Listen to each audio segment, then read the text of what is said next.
Sorotan lainnya, saudara, dua kelompok supporter terlibat bentrokan di res area kilometer 21 Tol Jagorawi usai pertandingan antara PSIS Semarang melawan Persita Tangerang di Stadion Pakansari, Cibinong, Jawa Barat pada Minggu malam. Dalam insiden ini, 4 orang terluka akibat saling lempar batu.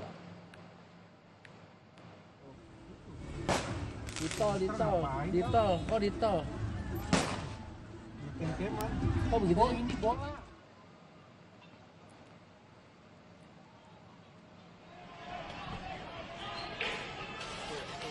Bentrokan ini berawal saat bus rombongan supporter PSIS Semarang berhenti di rest area tersebut.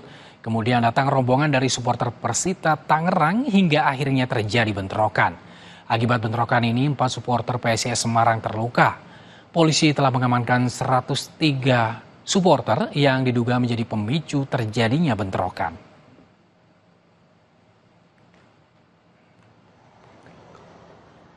Malam hari ini kami telah mengamankan kurang lebih 103 supporter dari PSIS yang dimana memang mereka yang awalnya melakukan sweeping atau razia terhadap supporter Persita. Saudara, pelatih Timnas Indonesia Patrick Kluivert Senin pagi mengunjungi Stadion Gelora Bung Karno, kandang Timnas saat berlaga. Patrick Kluivert tiba di Stadion Gelora Bung Karno bersama dengan asisten pelatih Denny Lansat dan didampingi sejumlah pengurus PSSI. Selain itu, Kluivert juga meninjau lapangan ABC dan mengunjungi kantor PSSI. Dalam unggahan di akun Instagram Timnas Indonesia, Kluivert menyapa fans Garuda dan bilang ia siap memulai lembaran baru bersama Timnas Indonesia. Ia bertekad membawa skuad Garuda menembus Piala Dunia untuk kali pertama.